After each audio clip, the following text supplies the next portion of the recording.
Saksi Kapolda hingga Kades akan perkuat dalil Ganjar Mahfud soal bansos, mentahkan sanggahan Oto. Kubu Ganjar Mahfud menyiapkan formula khusus agar dalil bansos yang mengakibatkan abuse of power atau penyalahgunaan wewenang terkoordinasi tak bisa dipatahkan. Oto Hasibuan Ces. TPN Ganjar Mahfud menyiapkan Kapolda aktif hingga Kades-Kades memperkuat bukti bahwa pembagian bansos dari Jokowi mempengaruhi rakyat untuk memilih Prabowo Gibran. Meski ada sebagian Kades yang takut jadi saksi karena tersandera kasus dana desa.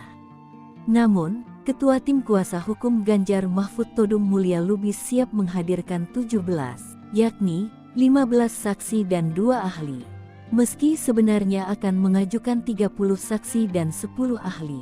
Namun, MK hanya akan mendengarkan 15 saksi dan 2 ahli. Secara terpisah, Wakil Direktur Tim Hukum Ganjar Mahfud, Duke Ari Widakdo menyayapkan dalil yang pas melawan argumen dari Oto Hasibuan DKK, Tim Hukum TPN Prabowo Gibran, yakni soal nepotisme melahirkan abuse of power atau penyalahgunaan wewenang terkoordinasi, di mana indikasinya kuat bahwa penyaluran bansos menguntungkan suara pasangan Prabowo Gibran. Jadi kita melihat indikasi pelanggaran atau pemanfaatan bansos kebijakan bansos yang kemudian menguntungkan 02, ucap Duke. Duke memastikan dan membuktikan bansos yang diturunkan dari presiden itu diserahkan kepada pihak tertentu. Lalu ada perintah, pengarahan untuk memilih pasangan Prabowo Gibran.